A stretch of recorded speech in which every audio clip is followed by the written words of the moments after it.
जवळी मज नित्य राहू दे. धन्यवाद देत आहे प्रभू वचन सांगण्यासाठी. तुझं कृपा, तुझं ज्ञान, तुझं सामर्थ्य तू दे आणि वचन आम्हा सर्वांसाठी प्रभू तू आशीर्वादाचं कर. येशूच्या नावामध्ये मागतो ना एक बाप्पा, आमीन. देवाच्या नावाला धन्यवाद असो. आणि या ठिकाणी आजच्या मन्नासाठी आपण पाहूया प्रकटीकरण याचा 14वा अध्याय आणि 12 आणि 13 ही वचने.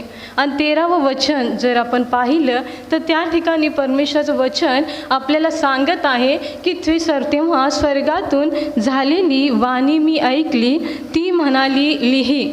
आपण पाहतो की प्रकटीकरण हे योहानानं लिहिलेलं पुस्तक आहे आणि योहानाला स्वर्गातून झालेली ही वाणी आहे की ती म्हणालेली प्रभूमध्ये आतापासून मरणारे धन्य आहेत.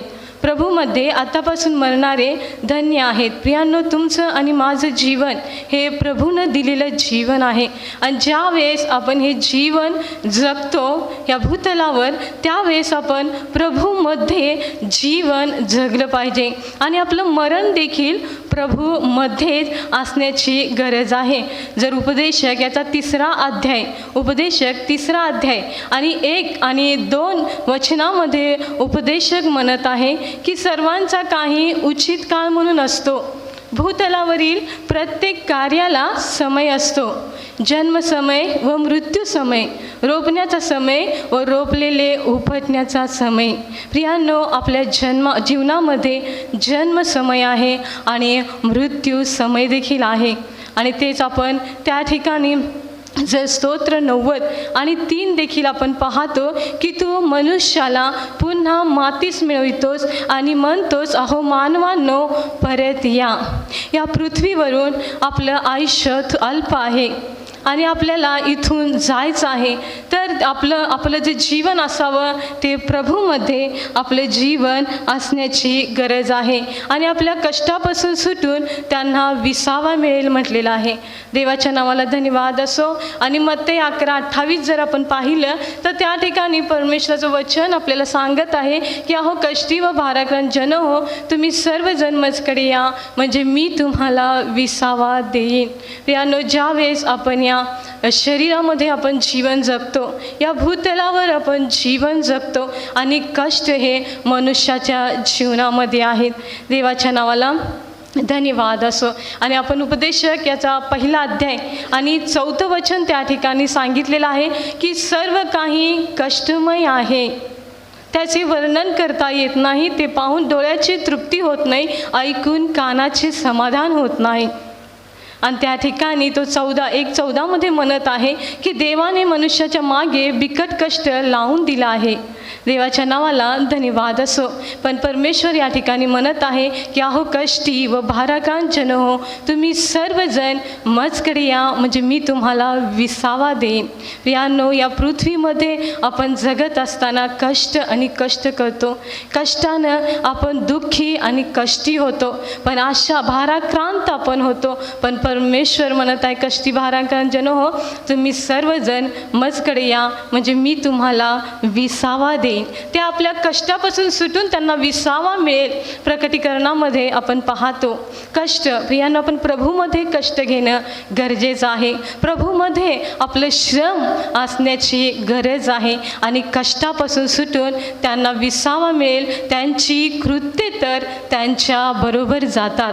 आज आपण जीवन जगत असताना मनुष्य त्या ठिकाणी वाईट कृत्य, दुष्ट कृत्य आणि दुष्कर्माची कृत्य त्या ठिकाणी करत असतो. पण प्रियांनो, आपण पाहतो की मनुष्य येतो रिकामा आणि जातो रिकामा आपण म्हणतो की ज्यावेळेस आपण भूतलावर या पृथ्वीवर आपलं जीवन जगत असताना धन संपत्ती पुष्कळ गोष्टी आपण मिळवतो, पण आपण काही घेऊन जाऊ शकत नाही. आपण आलो तसंच आपण जाणार आहोत. पण प्रियांनो, ज्यावेळेस आपण प्रभूमध्ये चालतो, ज्यावेळेस आपण प्रभूमध्ये असतो, त्यावेळेस आपण आपली जी कृत्य आहेत, मग ती चांगली असू देत किंवा वाईट असू देत, ती कृत्य तुम्ही आणि मी आपल्याबरोबर घेऊन जाणार आहोत. देवाच्या नावाला धन्यवाद असो. आणि याच वचनावर आपण मनन करूया की त्यांची कृत्ये तर त्यांच्या बरोबर जातात.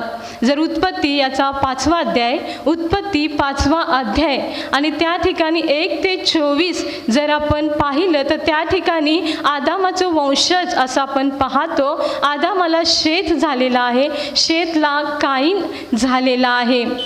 देवाच्या नावाला धन्यवाद असो. आणि आपण पाहतो की आदामाची जी मुलं आहेत ती आपण काईन आणि हबेल आहेत. पण या ठिकाणी काईनचा जो उल्लेख आहे तो आलेला नाही. त्या ठिकाणी आपण पाहतो की आदामाला शेत झालेला आहे, काईनचा उल्लेख नाही. काईनचा तो पुत्र होता, पण आपण पाहतो की काईनाचं जे कृत्य होतं ते दुष्टाचं कृत्य होतं.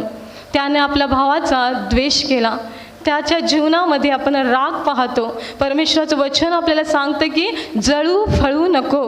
पण आपण पाहतो की ज्यावेळेस हाबेलाचं अर्पण स्वीकारण्यात आलेलं आहे परमेश्वरानं, हाबेलाचे कृत्य चांगलं होतं. देवाला त्या ठिकाणी देवाच्या भयामध्ये तो होता, जे उत्तम ते त्यानं देवाला दिलेलं आहे. आणि काईन आपण पाहतो की त्या ठिकाणी त्याच्यावरती तो द्वेष करत होता आणि जळत होता. त्याची कृत्य दुष्ट होती. प्रियांनो, आपण या भूतलावर जगत असताना वाईट कृत्यामध्ये आपण जगू नये. हे परमेश्वराचं जीवन आहे. देवानं आपल्यावरती प्रीती आणि प्रेम केलं आहे, त्याचप्रमाणे आपण जीवन जगण्याची गरज आहे. आणि आपण पाहतो उत्पत्ती 5वा अध्याय 1 ते 24 वचनामध्ये की आदामाला शेतला काईन आपण पाहतो की आदामाला शेत झालेला आहे, शेतला अनोश झालेला आहे, अनोशला केनान झालेला आहे, केनानला महलेल झालेला आहे आणि महलेलला यारेद झालेला आहे. आणि आपण पाहतो यारेदचा मुलगा जो आहे तो हनोक आहे. देवाच्या नावाला धन्यवाद असो. आणि आपण पाहतो हा जो हनोक आहे मतुशलह झाल्यावर 21-24 आपण पाहतो उत्पत्ती 5वा अध्याय 21-24 की मतुशलह झाल्यावर तो 300 वर्ष देवाबरोबर चालला. प्रियांनो, हनोकाचं जीवन आपण पाहतो की तो देवाबरोबर चालला.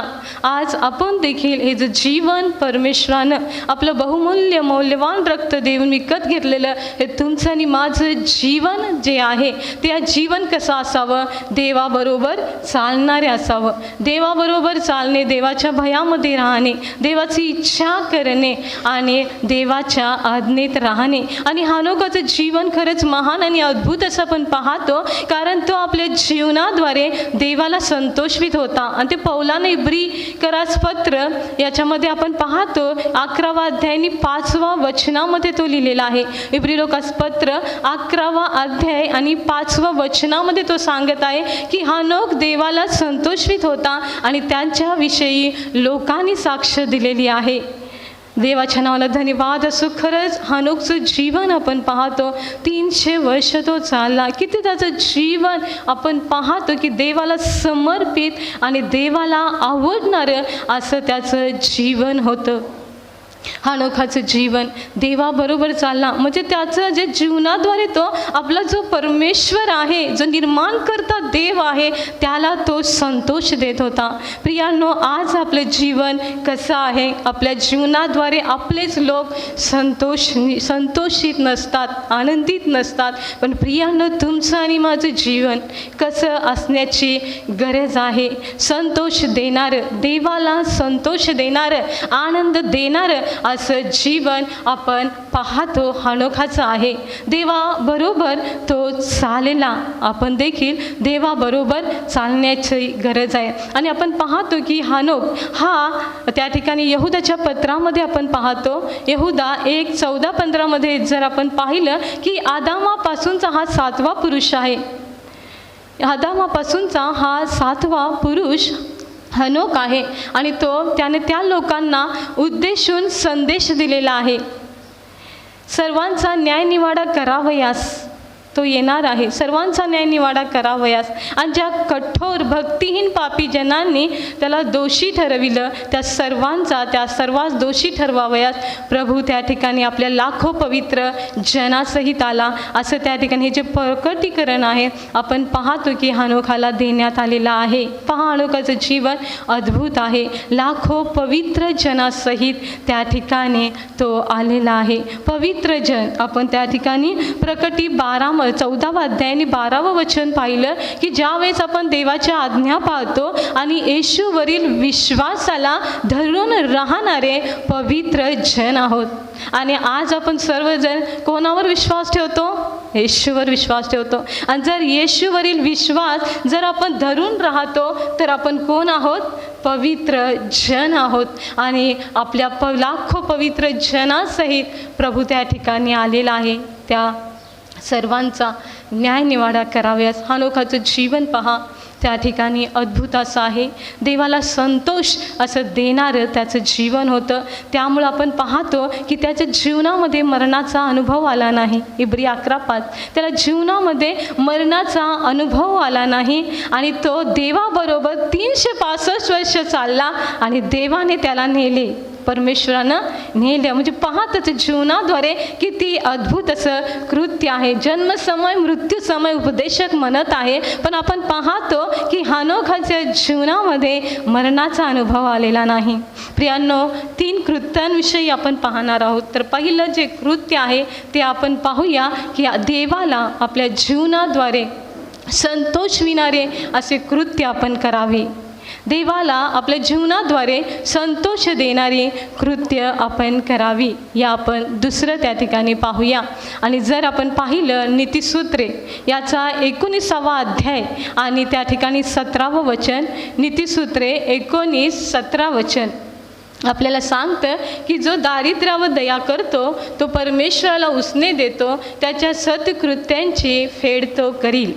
जो दारिद्र्यावर दया करीतो तो परमेश्वराला उसने देतो, त्याच्या सत्कृत्याची फेड करील. प्रियांनो, प्रभूमध्ये आणि त्याच्या विश्वासाला धरून राहणारे ज्यावेळेस आपण जीवन जगतो, आपल्या जीवनामध्ये महत्त्वाचं आहे आणि ती आहे दया. कारण प्रभू येशू ख्रिस्तानं तुमच्यावरती आणि माझ्यावरती दया केली. स्वर्गीय पित्यानं तुमच्यावरती आणि माझ्यावरती दया केली. आणि तीच दया आपल्या जीवनामध्ये असण्याची गरज आहे. आणि जर आपण नीतिसूत्र 19:17 हे जर वचन पाहिलं तर त्या ठिकाणी पुष्कळ वेळेस हे जे वचन आपण पाहतो तर मदर टेरेसांची पाटी असते आणि त्यांच्या बाजूला हे वचन लिहिलेलं असतं. पुष्कळांच्या घरामध्ये ते आहे देखील. देवाच्या नावाला धन्यवाद असो. जो दारिद्र्यावर दया करतो तो परमेश्वराला उसने देतो, त्याच्या सत्कृत्यांची फेड तो करील.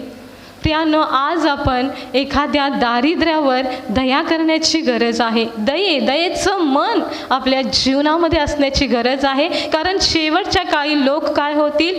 कठोर होतील असं सांगितलेलं आहे. ममताहीन होतील, प्रीती थंडावील. आणि अशा या जगामध्ये जीवनामध्ये आपण जगत असताना आपल्या जीवनामध्ये महत्त्वाचं जे आहे ते आहे की दया. येशूने आपल्यावर दया केली, देवाने आपल्यावर दया केली. आपण देखील इतरांच्यावरती दया केली पाहिजे.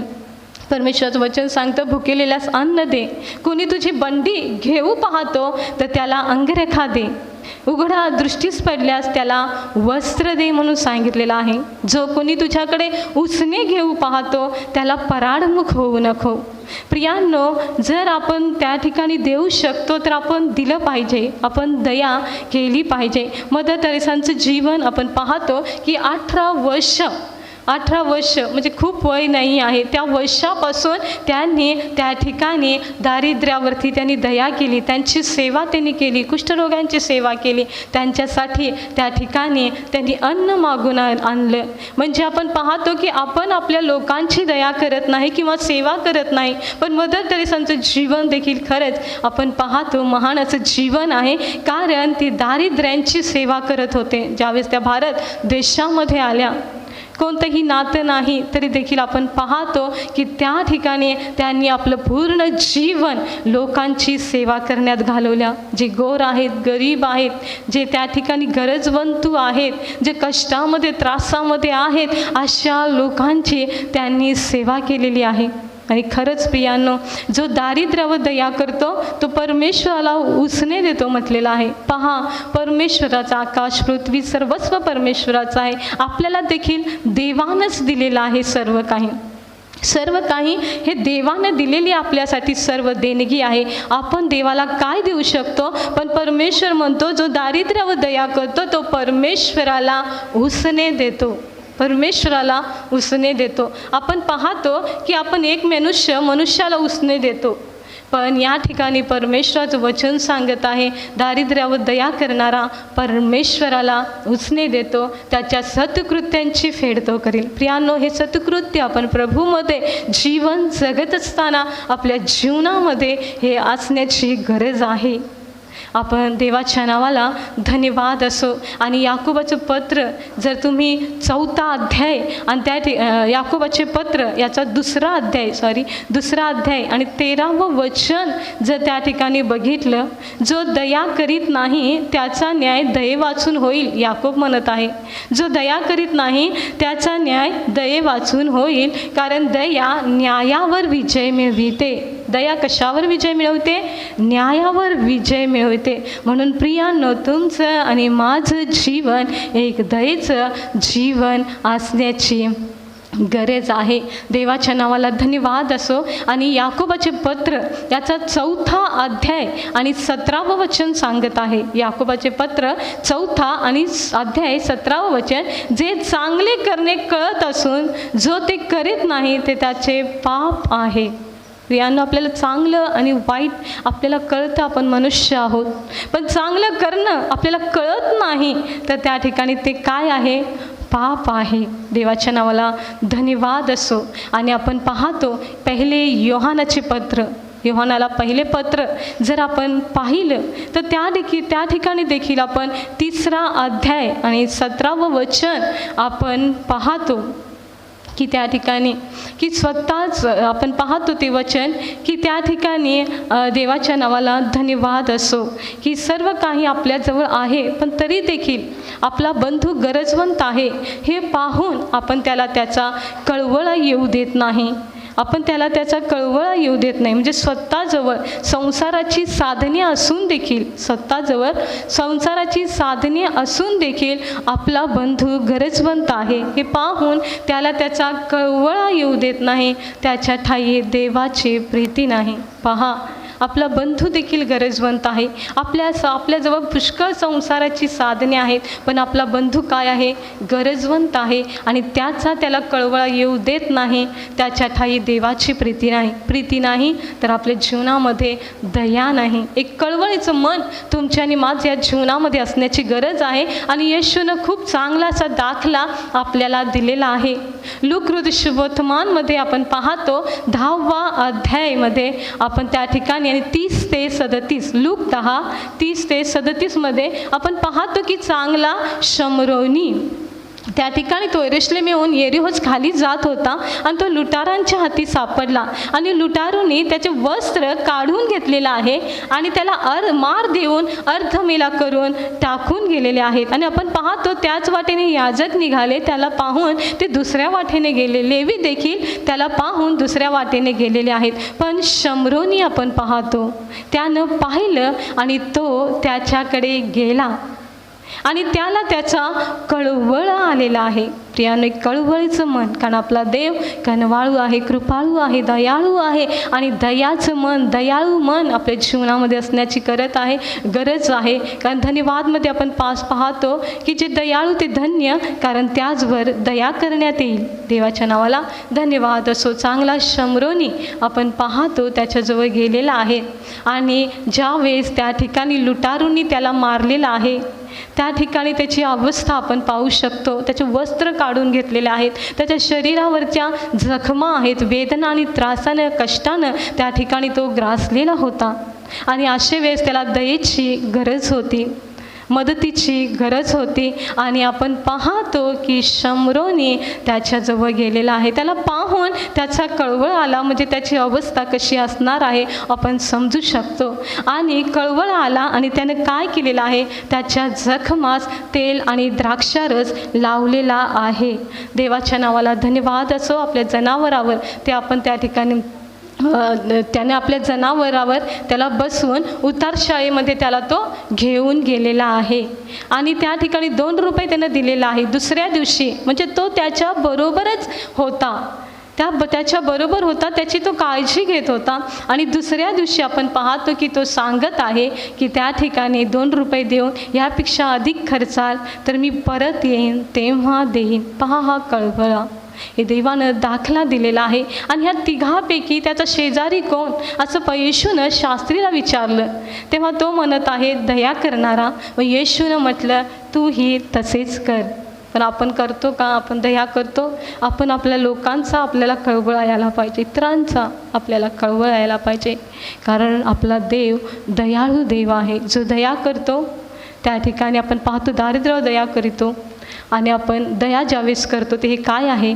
एक सत्कृत्य आहे. जो दया करतो तो दारिद्र्यावर दया करतो तो परमेश्वराला उसने देतो, त्याच्या सत्कृत्याची फेड तो करील. देवाच्या नावाला धन्यवाद असो. आपल्या जीवनाद्वारे देवाला संतोष देणारी आपण कृत्य करावी. दुसरं आपण पाहतो की दयेचं कृत्य सत्कृत्य आपल्या जीवनामध्ये असावं. आणि या आपण शेवटचं पाहूया. देवाच्या नावाला धन्यवाद असो. जर मत्तेमध्ये आपण पाहिलं, मत्तेकृत शुभवर्तमानमध्ये जर आपण पाहिलं त्या ठिकाणी 26वा अध्याय आहे आणि 6वं वचनमध्ये आपण पाहतो की बेथानी येथे केलेला येशूला केलेला तेलाचा अभ्यंग आपण पाहतो त्या ठिकाणी. त्याचप्रमाणे आपण मार्ककृत शुभवर्तमानमध्ये जर आपण पाहिलं तर त्या ठिकाणी 14वा अध्यायमध्ये आपण ते 3रं वचन आपण पाहतो. लूकमध्ये जर आपण पाहिलं तर लूक याचा 7वा अध्याय आहे आणि 36वा वचन आपण पाहतो. आणि योहान जर आपण पाहिलं तर योहान 12वा अध्याय आणि 1लं वचन. म्हणजे हा जो संदर्भ आपल्याला 4 शुभवर्तमानमध्ये आपल्याला पाहायला मिळतो. देवाच्या नावाला धन्यवाद असो. बेथानी येथे केलेला येशूला तेलाभंग. मत्तई आणि मार्क याने सांगितलेलं आहे की शिमोन कुष्ठरोगी याच्या घरी येशू भोजनास बसला. पण त्या ठिकाणी लूक म्हणत आहे पुरुषाच्या घरी भोजनास बसला. देवाच्या नावाला धन्यवाद असो. आणि आपण पाहतो मत्तई आणि मार्क म्हणत आहेत की त्या ठिकाणी कोणी एक स्त्री म्हणत आहे, पण लूक म्हणत आहे पापी स्त्री म्हणत आहे.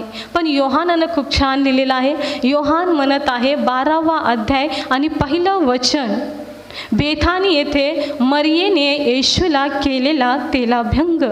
आणि आपण पाहतो की ज्यावेळेस येशू भोजनास बसलेला होता आणि त्या ठिकाणी मरिया जी स्त्री आहे ती आलेली आहे. तिने येशूच्या मस्तकावर बहुमूल्य सुगंधी तेलाची आलावस्त्र खूपी तिनं ओतलेली आहे.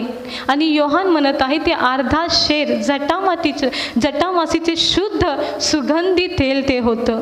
देवाच्या नावाला धन्यवाद असो. आणि आपण पाहतो ती येशूच्या चरणाजवळ बसलेली आहे आणि आपल्या आसवाने तिने येशूचं पाय पुसलेला आहे, येशूचं पाय तिनं भिजवलेलं आहे आणि आपल्या केसांनी तिने येशूचं पाय त्या ठिकाणी पुसलेलं आहे. आसवाने तिनं येशूचं पाय भिजवलं आणि स्वतःच्या केसांनी तिने काय केलेलं आहे? येशूचं पाय त्या ठिकाणी पुसलेलं आहे. प्रियांनो, येशूचं चरण काय दाखवतं? नम्रता दाखवते, लीनता दाखवतं. आणि याकोब त्या ठिकाणी म्हणत आहे याकोबाच्या पत्रामध्ये 4था अध्याय 10वं वचन, याकोब 4:10, प्रभू समोर नम्र व्हा म्हणजे तो तुम्हाला उंच करील. प्रियांनो, आज आपला निर्माणकर्ता परमेश्वर त्यानं तुम्हाला आणि मला घडवलेला आहे आणि त्याच्या समोर आपण नम्र होण्याची गरज आहे. आपण दिवसातून किती वेळा आपला परमेश्वर याच्या समोर आपण नम्र होतो?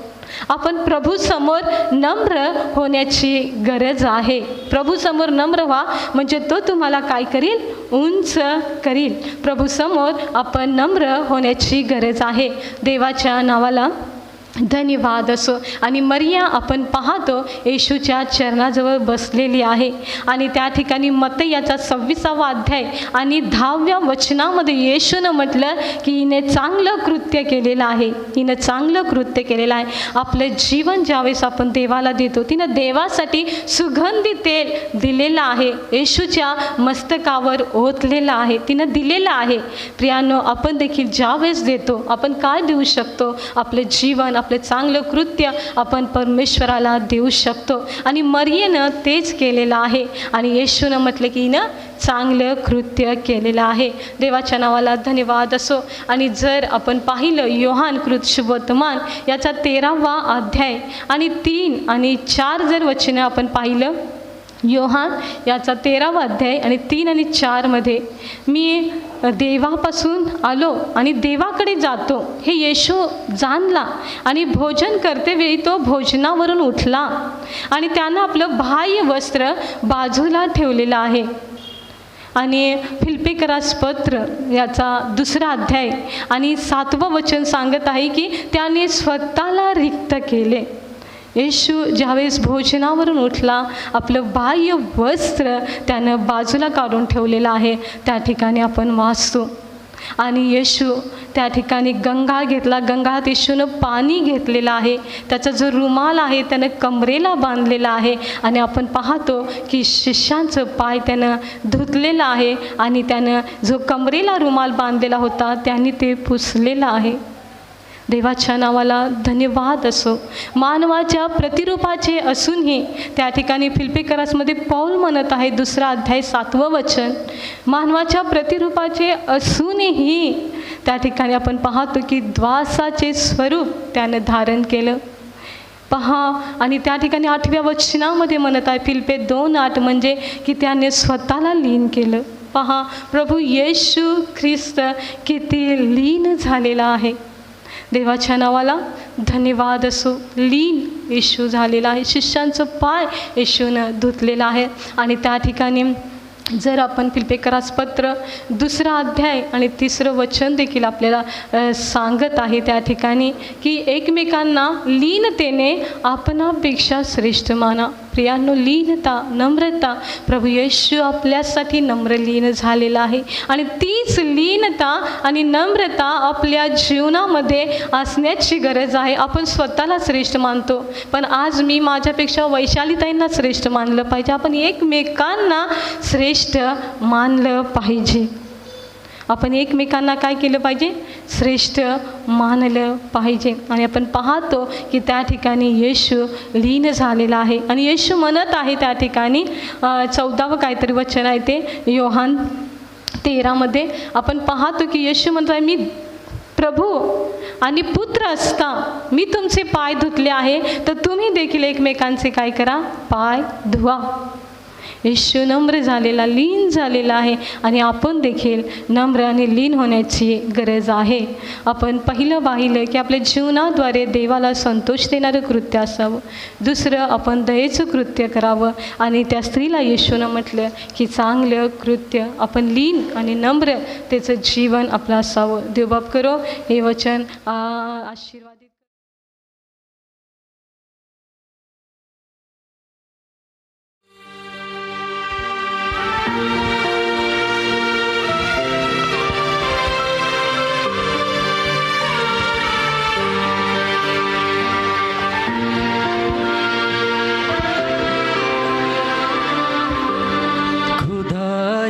शुक्र है तेरा हमें ये दिन दिखाया है. खुदाया शुक्र है तेरा हमें ये दिन दिखाया है. तेरे दर पर हम आए हैं और अपना सर झुकाया है. तेरे दर पर हम सर झुकाया है. खुदाया शुक्र है तेरा हमें ये दिन दिखाया है.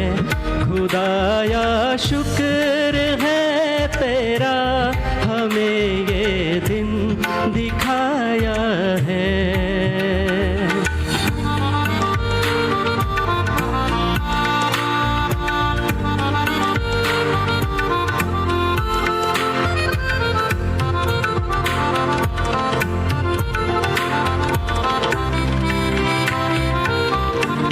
हम अपने सारे हदिये लेकर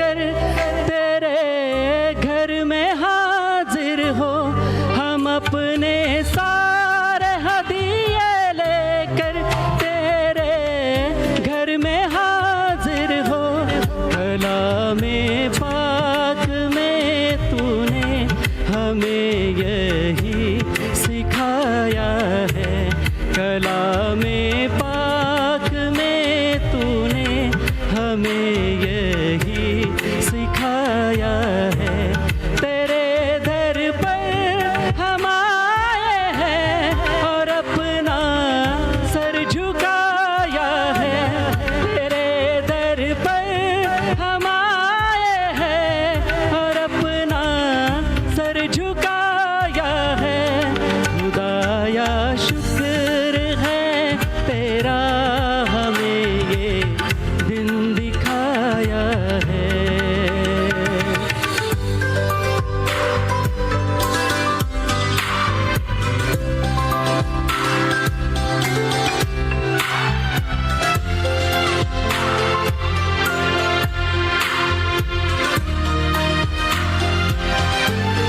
मेरी जो सरफराजी है वो तेरी मेहरबानी है। मेरी जो सरफराजी है वो तेरी मेहरबानी है।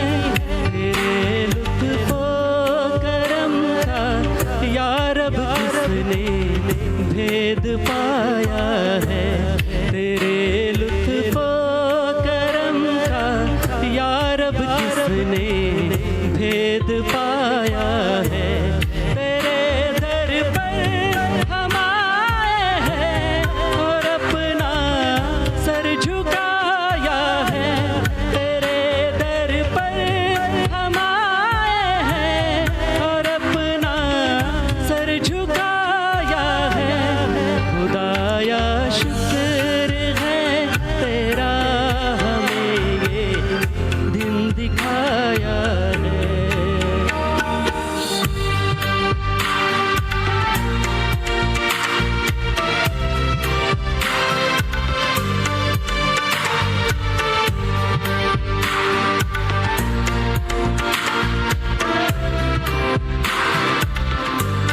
हमारे बाल बच्चों पर सदा नजरे करम रखना।